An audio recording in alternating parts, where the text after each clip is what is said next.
বাংলাদেশের মুক্তিযুদ্ধের ইতিহাসে এমন কিছু প্রশ্ন রয়েছে যেগুলো আজও বিতর্কের কেন্দ্রবিন্দু। এর মধ্যে অন্যতম হল বাংলাদেশের স্বাধীনতার প্রকৃত ঘোষক কে।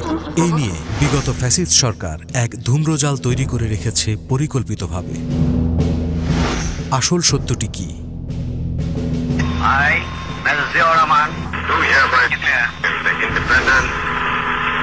বাংলাদেশ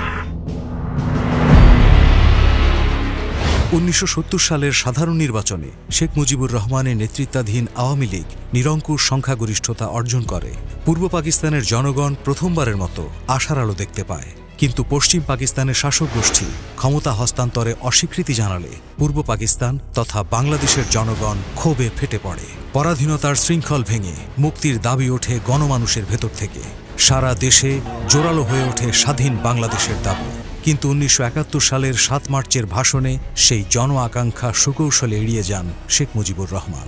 7ই মার্চের যে বক্তৃতা করেছিলেন, এইটাকে অনেক লম্বা চওড়া করে তার গুণকীর্তন করা হয়। এটা বিশ্লেষণ করে দেখা যাবে যে এটা একটা ফাঁকা কতগুলো কথা ছাড়া, কতগুলো সেন্টিমেন্টাল আবেগপূর্ণ কথাবার্তা ছাড়া ওর মধ্যে সারবস্তু বলে কিছুই নাই।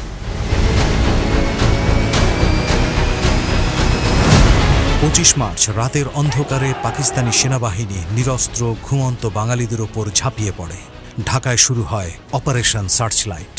রাজারবাগ পুলিশ লাইন্স, পিলখানা, ঢাকা বিশ্ববিদ্যালয় সহ শহরের বিভিন্ন স্থানে চালানো হয় নির্মম হত্যাযজ্ঞ। প্রতিটি রাস্তা, প্রতিটি অলিতে গলিতে ছড়িয়ে পড়ে ধ্বংসযজ্ঞের চিহ্ন। পড়ে থাকে লাশ। সে রাতেই শেখ মুজিবুর রহমানকে তার ধানমন্ডির বাড়ি থেকে গ্রেফতার করা হয়।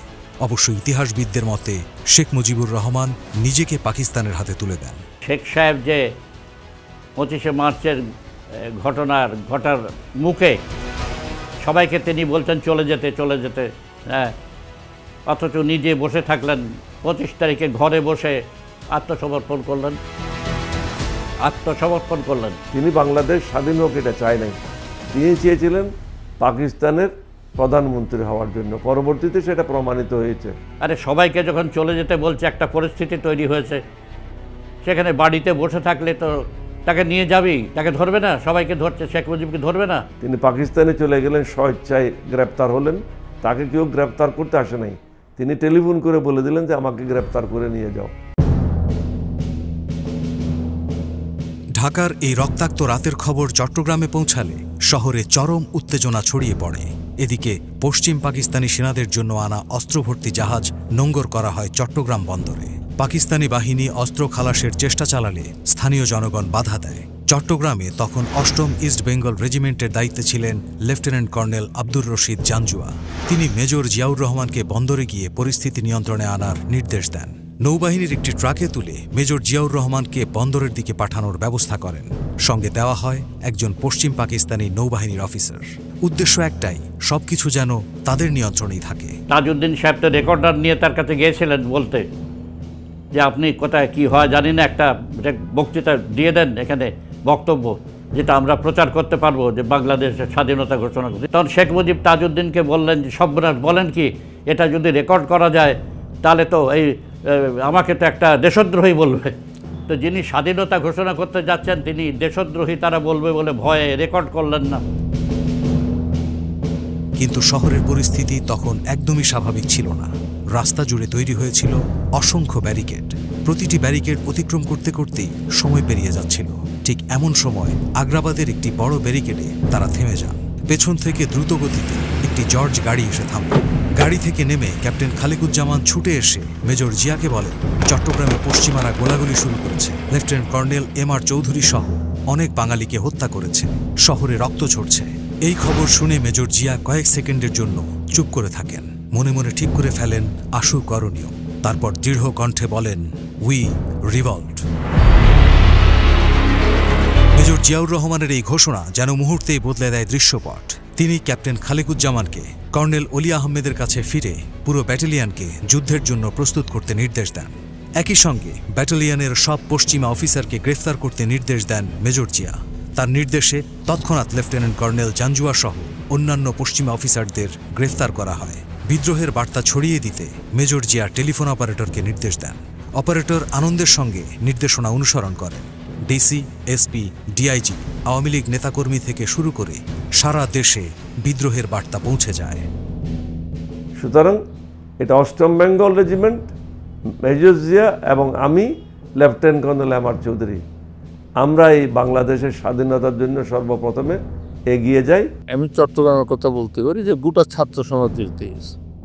আমরা ওখান থেকে আবার লালদিঘিতে আসলাম, এসে দিকে ওখানে ওই যে করেঙ্কো একটা দোকান ছিল, মিষ্টি দই পুলিশের উপর মারা হচ্ছে, এগুলো বড় ভাইরা করছে, আমাদের যেটুকু বলছে আমরা সেটুকুই করছি। আমরা শুধু এইটুকু বুঝছি যে আমাদের লেখাপড়া বন্ধ হয়ে যাবে, অতএব আন্দোলন করতে। 26 মার্চ সন্ধ্যায় চট্টগ্রামের কালুরঘাট বেতার কেন্দ্রে যান মেজর জিয়াউর রহমান। বেতার কর্মীরা তাকে দেখে উৎফুল্ল হয়ে ওঠেন। সারা দেশে তখন পশ্চিম পাকিস্তানিরা নিপীড়ন শুরু করেছে। নেতৃত্বহীন দিশেহারা বাংলাদেশের মানুষকে কিভাবে যুদ্ধের জন্য প্রস্তুত করা যায় তা নিয়ে বেশ খানিকটা সময় ধরে ভাবলেন মেজর জিয়াউর রহমান। অবশেষে সঠিক শব্দ, সঠিক বাক্য ভেবে নেন মনে মনে। ভাষণ দেওয়ার জন্য প্রস্তুত করেন নিজেকে। 26 মার্চ রাত আনুমানিক 2:15 বজ্র কণ্ঠে মেজর জিয়া তার ঐতিহাসিক ভাষণটি দেন। মুহূর্তেই এক নতুন অধ্যায়ের সূচনা হয় বাংলাদেশে। গভীর ও দৃঢ় কণ্ঠে তিনি ঘোষণা দিলেন, I, Major Ziaur Rahman, do hereby declare the independence of Bangladesh. তখন তো রেডিওতে সমস্ত খবর টবর সব বন্ধ, কোথাও থেকে কোনো নিউজ পাওয়া যাচ্ছে না।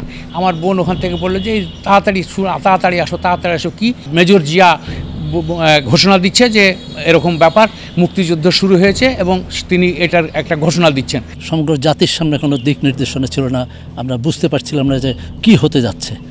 এই সময় 26 মার্চ জিয়াউর রহমানের যে স্বাধীনতার ঘোষণা, সেটা বিদ্যুৎ স্পৃষ্টের মতো সমগ্র জাতিকে নাড়া দেয়। বাংলাদেশ স্বাধীন। মেজর জিয়ার এই ঘোষণা শুধুমাত্র চট্টগ্রামে সীমাবদ্ধ থাকেনি, এটি সারা বাংলাদেশে বিদ্যুতের গতিতে ছড়িয়ে পড়ে। বিশ্বমঞ্চেও এর প্রতিধ্বনি শোনা যায়। জাপানি জাহাজে রেডিও রিল ব্যবহার করে বিদ্রোহের খবর নিশ্চিত করা হয়। দেশের প্রতিটি কোণায় সাধারণ মানুষ, সৈনিক এবং রাজনৈতিক নেতাকর্মীরা এই ঘোষণাকে মুক্তিযুদ্ধের আনুষ্ঠানিক ঘোষণা হিসেবে গ্রহণ করে। এবং 26শে মার্চে আমাদের এই দেশের তরুণ যুবকেরা, তখন আমরা ওনার ভাষণের পর আমরা লাফিয়ে পড়ি এবং সাধারণ মানুষের মনে তখন একটা রক্তের হিট আর কি, মানে তখন আর কি তোড়জোড়ে আর কি মুক্তিযুদ্ধে মানুষ, এমনকি শুধু খালি আমরাই সাধারণ পাবলিক না, এর সাথে সাথে কিন্তু সেনাবাহিনীর লোক, পুলিশ, বিডিআর, ইপিআর যারাই তখন আর কি ছিল, তারা সবাই আর কি উজ্জীবিত হয়ে এবং বাংলার মানুষ, সাধারণ পাবলিক, ছাত্র জনতা সবাই কিন্তু একসাথে মিলিয়ে দেয় এই স্বাধীনতা সংগ্রামে কিন্তু অংশগ্রহণ করছে। পুরো জাতিকে ঐক্যবদ্ধভাবে ঘুরে দাঁড়ানোর মন্ত্র হিসেবে কাজ করেছে মেজর জিয়ার এই স্বাধীনতার ঘোষণা। তবে চট্টগ্রামের বর্ষিয়ান রাজনৈতিক নেতারা শেখ মুজিবুর রহমানের নামে আরও একবার স্বাধীনতার ঘোষণা দিতে মেজর জিয়াকে অনুরোধ করেন। আওয়ামী লীগের নেতাকর্মী সহ পুরো জাতিকে মুক্তিযুদ্ধে উজ্জীবিত করতে মেজর জিয়াউর রহমান শেখ মুজিবের নামে পুনরায় আরও একবার স্বাধীনতার ঘোষণা দেন। দিনটি ছিল 27 মার্চ। তবে 26 মার্চ রাতে কালুরঘাট বেতার কেন্দ্র থেকে তিনি সর্বপ্রথম নিজ নামে বাংলাদেশের স্বাধীনতার ঘোষণা দেন। মেজর জিয়া 27শে মার্চ সন্ধ্যার সময় বাংলাদেশের স্বাধীনতা ঘোষণা করেন। অনেক মিলিটারি অফিসাররা শহীদ রাষ্ট্রপতি জিয়াউর রহমানের 26শে মার্চের রজনীতে 27শে মার্চে ঘোষণার পরে অনেক মিলিটারি অফিসাররা রিভোল্ট করে ভারতে গিয়ে বিভিন্ন জায়গাতে ক্যাম্প স্থাপন করে ওইখানে মুক্তিযোদ্ধাদেরকে ট্রেন আপ করছে। মুক্তিযুদ্ধের পর মেজর জিয়াউর রহমানের স্বাধীনতার ঘোষণা নিয়ে রাজনৈতিক বিতর্ক শুরু করা হয়। এই বিতর্কের পেছনে অনেকেই ভারত এবং আওয়ামী লীগকে দায়ী করে। তবে সবচেয়ে বড় বিষয় ছিল বাংলাদেশের জনগণের প্রতি স্বাধীনতার আহ্বান, যা মেজর জিয়াউর রহমানের কণ্ঠে প্রথম বার্তা হয়ে ছড়িয়ে পড়ে। বাংলাদেশে ইতিহাস বলে কিছু নেই, কারণ এখানে 72 সাল থেকে বাংলাদেশ ইতিহাস বলে যা কিছু আছে সেটা তৈরি করেছে আওয়ামী লীগ, এবং আওয়ামী লীগের মতো ইতিহাস বিকৃতকরণওয়ালা দুনিয়াতে ইতিহাসে বোধহয় দেখা যায়নি। 2009 সালে শেখ হাসিনা যখন ক্ষমতায় আসে, বাংলাদেশের ইতিহাস নতুন করে লেখার চেষ্টা শুরু হয়। তার সরকারের লক্ষ্য ছিল দেশপ্রেমিক জিয়াউর রহমানের নাম, তার দর্শন এবং প্রভাব চিরতরে মুছে ফেলা। সেই সাথে ইতিহাসের পাতায় এমন পরিবর্তন আনা যাতে শেখ মুজিবুর রহমানকে একমাত্র স্বাধীনতার ঘোষক এবং মুক্তিযুদ্ধের সংগঠক হিসেবে তুলে ধরা যায়।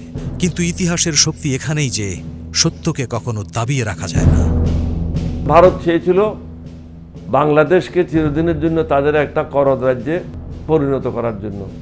অনেকাংশে তারা সফল হয়েছিল, কিন্তু আল্লাহ রব্বুল আলামিন সেটা কবুল করেন নাই বিদায় অগাস্ট মাসে আমাদের ছেলেরা, আমাদের দেশের সাধারণ জনগণ রাস্তায় নেমে এসে হাসিনাকে এক কাপড়ে ভারতে পলায়ন করতে বাধ্য করেছে। 1971 সালের 25 মার্চ সেই ভয়ঙ্কর রাতে ঢাকায় পাকিস্তানি সেনাবাহিনীর নৃশংস অভিযানে চারিদিকে ছড়িয়ে পড়ে আতঙ্ক, পড়ে থাকে লাশের স্তূপ। সেই রাতে গ্রেফতার হন শেখ মুজিব। মুক্তিযুদ্ধ কিংবা স্বাধীনতার ঘোষণা দেয়া তখন তার পক্ষে ছিল অসম্ভব। আওয়ামী লীগের বড় বড় নেতারা তখন সীমান্ত পাড়ি দিয়ে আশ্রয় নিয়েছে ভারতে, বাকিরা ছিল আত্মগোপনে। সারা দেশ হয়ে পড়ে নেতৃত্বশূন্য। ঠিক এমন এক মুহূর্তে এগিয়ে আসেন একজন বীর সাহসী সেনা কর্মকর্তা, মেজর জিয়াউর রহমান। কিন্তু ইতিহাসকে বিকৃত করার চেষ্টা চলছে বারবার। বাংলাদেশের প্রথম প্রধানমন্ত্রী তাজউদ্দিন আহমদ 1972 সালে এক কাউন্সিল অধিবেশনে স্পষ্টভাবে বলেছিলেন, মেজর জিয়া শেখ মুজিবের নামে স্বাধীনতার ঘোষণা দিয়েছিলেন।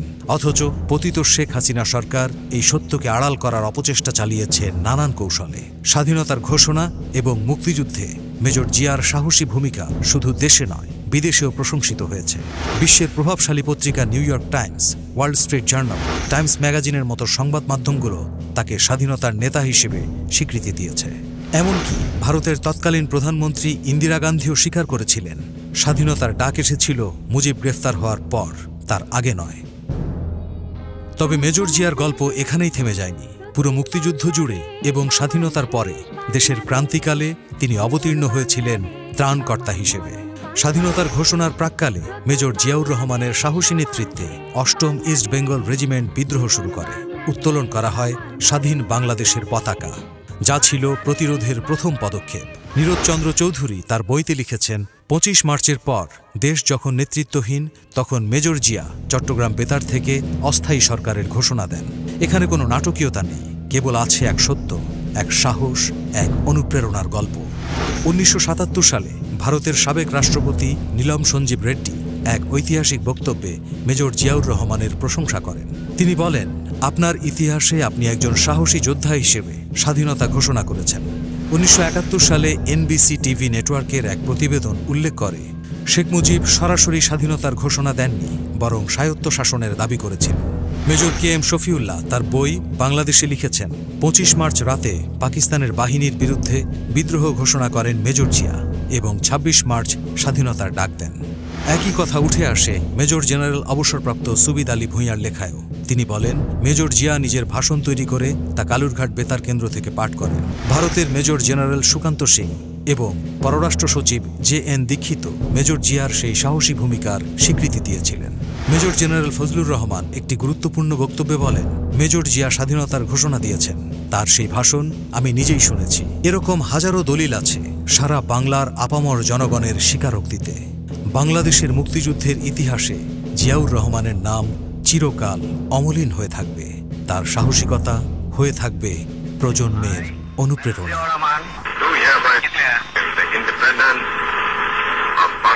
বাংলাদেশ আমার শেষ বাংলাদেশ, জীবন বাংলাদেশ আমার